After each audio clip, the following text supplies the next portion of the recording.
In the eastern part of Detroit, in a neighborhood where old brick houses stood shoulder to shoulder and the streets carried the quiet weight of years gone by, there was a small church called St. Mary of Hope. It wasn't a grand church. Its bricks were worn, the paint on the doors had faded, and the bell tower no longer rang as often as it once did. But every morning, just after sunrise, the doors opened, and a few people still came inside to pray. Behind the church was a small garden. Most people in the neighborhood didn't even know it existed.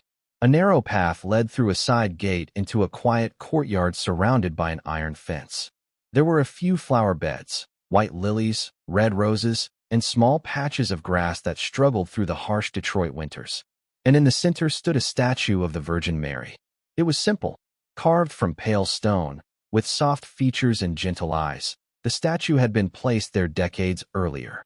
No one remembered exactly when. Some said it had been brought by an immigrant family. Others believed it had been donated after a child recovered from illness. But for years, it had stood quietly, watching, waiting. One of the few people who visited the garden regularly was Father Daniel O'Connor. He had been the priest of St. Mary of Hope for nearly 15 years. A calm and thoughtful man. He believed deeply in prayer, but he also believed in being careful about calling anything a miracle. Every morning, he walked into the garden. He would stand beside the statue, bow his head slightly, and whisper a short prayer before beginning his day. One cold morning in late November, something different happened.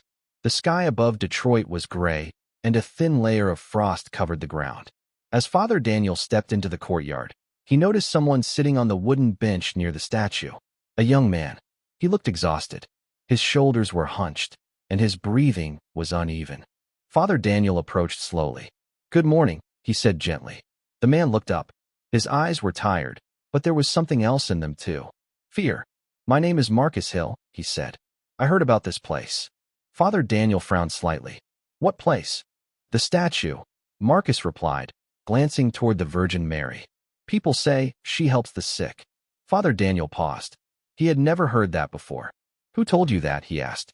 Marcus shook his head. "I don't know. Someone at the hospital mentioned it. Said people come here when they don't have anywhere else to go." The priest looked at him more closely. Marcus's hands trembled slightly. "What's wrong?" Father Daniel asked. Marcus hesitated. "I have a condition with my lungs," he said quietly. "Doctors say it's getting worse. Some days it's hard to breathe." He took a slow, careful breath as if to prove his point. "I just needed somewhere to go." Father Daniel nodded. "You're welcome here." Marcus stood up slowly and walked toward the statue. The cold air made his breath visible. He reached the base of the statue and placed one hand on the stone. For a moment, nothing happened. The city outside the church walls was silent. No cars, no voices, just the faint sound of wind moving through the iron fence. Marcus closed his eyes. "I don't know if this is real," he whispered. "I just need help." Father Daniel stood a few steps behind him, watching, waiting. Then something changed. Marcus took a deep breath. This time, it came easier. He blinked in surprise. Another breath. Still easier. He looked down at his chest, confused. "It's different," he said slowly.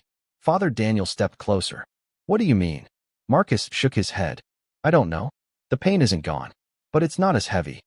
He looked at the statue again. The stone face was calm, unchanged. Yet something about the moment felt significant. Marcus stepped back. "I feel lighter," he said. Father Daniel said nothing. He had seen people feel peace before. He had seen people calm down after prayer.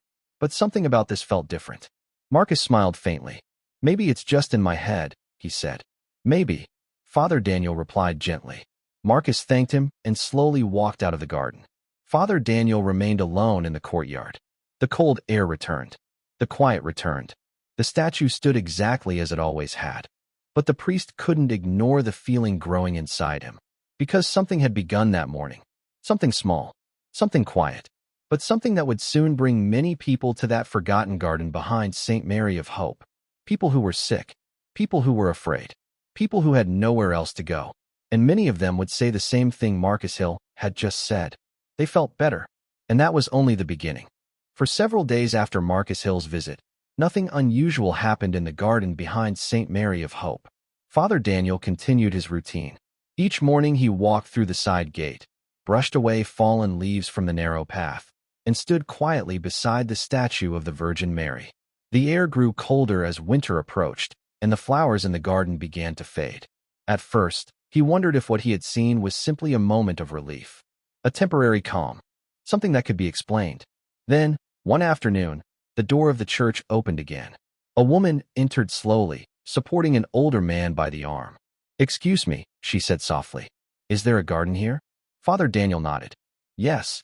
We heard," she hesitated, "that people come here to pray for healing." The priest studied her expression. It was the same look he had seen in Marcus. Hope mixed with uncertainty. "You're welcome to visit," he said gently. They walked together through the narrow hallway and out into the courtyard. The older man's name was Walter Green. He had been battling severe joint pain for years. Even standing for more than a few minutes caused visible discomfort. Walter lowered himself carefully onto the wooden bench. For a moment, he just looked at the statue. The pale stone figure stood quietly among the fading lilies. Nothing about it appeared unusual. "It's peaceful here," Walter said. His daughter nodded. "That's what they told us." After a few minutes, Walter slowly stood up. He took one step, then another, each movement careful. He walked toward the statue and placed both hands on the stone base. His fingers trembled slightly. "I don't expect a miracle," he said quietly. "I just want a little less pain." The wind moved softly through the courtyard. Dry leaves scraped along the ground. Father Daniel watched from a distance. Walter remained there for nearly a minute. Then he stepped back. At first, nothing seemed different. Then Walter flexed his fingers. He looked at his hands. "They don't hurt as much," he said. His daughter stepped closer. "Are you sure?" Walter moved his hands again. Slowly, carefully. "It's not gone," he said. "But it's easier." The woman covered her mouth in surprise. Father Daniel felt the same quiet tension he had felt days earlier. Two people now. Both had come in pain. Both had left lighter. Within the next week, more visitors arrived. At first it was only a few. An elderly woman who struggled with migraines. A man recovering from surgery. A young mother carrying a sick child wrapped in a thick blanket. They came quietly. No announcements. No attention. They sat on the bench. They prayed. Some touched the stone base of the statue. And many of them said the same thing before leaving. They felt better. Not cured. Not completely healed. But something inside them had changed. The pain eased. Their breathing improved. Their fears softened. Word began spreading. Slowly at first. Then faster. People started talking about the garden. About the statue. About the feeling they experienced there. Some began calling it the Virgin Mary of Detroit. Father Daniel didn't like the name. He worried about people expecting too much. "This is a place of prayer," he reminded everyone. "Not a place of guaranteed miracles." But the visitors kept coming. One evening, as the sun set behind the city skyline, the courtyard was filled with people. A man in a wheelchair. Two elderly women holding hands. A teenager sitting quietly near the fence. Candles flickered beside the flower beds. The garden no longer felt forgotten. Father Daniel stood near the church door and watched. He looked at the statue. The stone face remained calm, unchanged. Yet something about the atmosphere had shifted. It felt alive. Then something unusual caught his attention. For just a brief moment, as the last light of the sun touched the statue's face, he saw a small shimmer on the cheek. Like a drop of water. He stepped closer, but it was gone. He shook his head slightly. Perhaps it was only the light. Still, he could not ignore what was happening. Because the next visitors would not come quietly. They would come with urgency, with fear, and with no time left to wait. And what would happen next in that small garden would change everything. By early December, the quiet courtyard behind St. Mary of Hope no longer felt like a forgotten corner of Detroit. People came every day. Some arrived in the early morning when the sky was still pale gray and frost covered the stone path. Others came in the evening after work, when the church lights illuminated the garden and the pale statue of the Virgin Mary stood softly glowing among the flowers. Many of the visitors were sick. Some walked slowly with canes. Others were helped by family members. A few came in wheelchairs. They didn't speak loudly when they entered the garden. Most of them walked quietly toward the statue, as if they had stepped into a place where even the city itself had learned to whisper. Father Daniel tried to keep everything calm. He reminded people gently that prayer was not magic, but he could see the change in them. People who arrived afraid often left with calmer faces. Some said their pain eased. Others said their breathing improved. and many simply said they felt peace. Then one night something happened that the entire church would remember forever. It was nearly 9 o'clock in the evening when the silence of the neighborhood was broken by flashing lights. An ambulance stopped suddenly in front of the church. The red and blue lights reflected across the wet pavement and the old brick walls of the building. Father Daniel stepped outside immediately. Two paramedics opened the back doors of the ambulance. Inside was a young woman. She looked weak, her face pale, her breathing shallow. Her name was Elena Ramirez. Her brother followed closely behind the paramedics. "We came from Detroit Medical Center," he explained quickly. "She insisted we bring her here." Father Daniel frowned slightly. "What happened?" "She has a heart condition," the brother said. "Her heart rhythm keeps collapsing. The doctors stabilized her, but she refused to go home." He looked toward the courtyard. "She said she needed to come here." The paramedics carefully helped Elena out of the ambulance. She struggled to stand.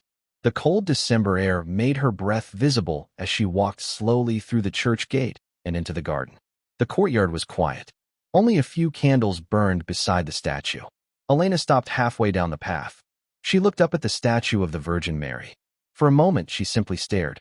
"I don't want to die yet," she whispered. Her brother held her arm. "You're not going to." But his voice carried worry. The paramedics stood nearby, ready to intervene if her condition worsened. Elena slowly stepped forward again. Each step looked difficult. When she finally reached the statue, she placed one trembling hand on the cold stone base. Her breathing was uneven. Her heart monitor, still clipped to her finger, blinked rapidly. The garden was silent. Father Daniel watched carefully. Elena closed her eyes. "Mary," she whispered softly. "I'm scared." A long moment passed. The wind moved gently through the bare branches of the nearby trees. Then suddenly Elena inhaled deeply. Her body stiffened slightly. Her brother panicked. "Elena." One of the paramedics rushed forward and checked the small monitor. His expression changed. "Wait." The other paramedic leaned closer. "What is it?" "Her heart rate," the first one said quietly. "It's stabilizing." They both looked at the monitor again to be certain. The irregular spikes on the screen began smoothing out. Elena opened her eyes slowly. Her breathing had changed. It was calmer, steadier. She looked confused. "My chest," she whispered.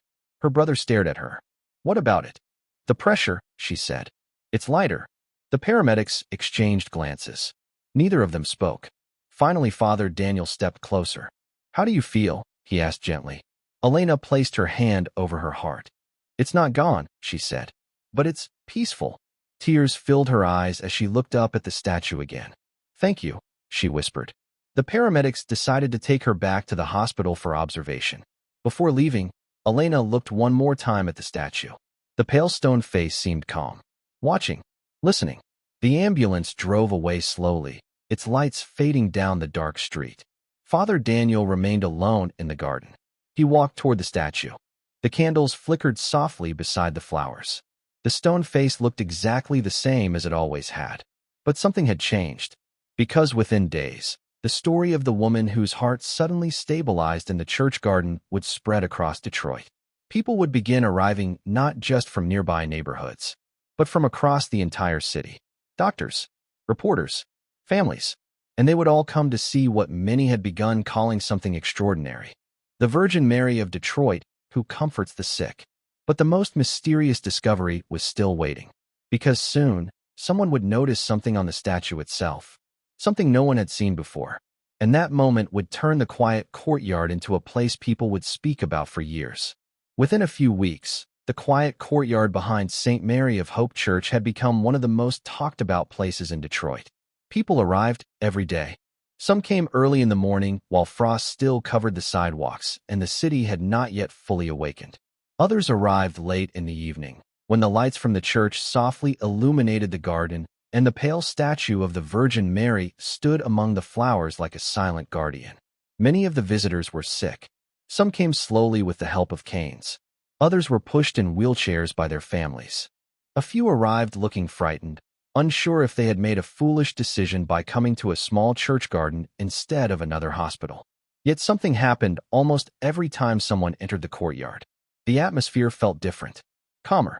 The noise of the city seemed to fade behind the brick walls of the church, leaving only the sound of wind through the trees and the quiet flicker of candles near the statue.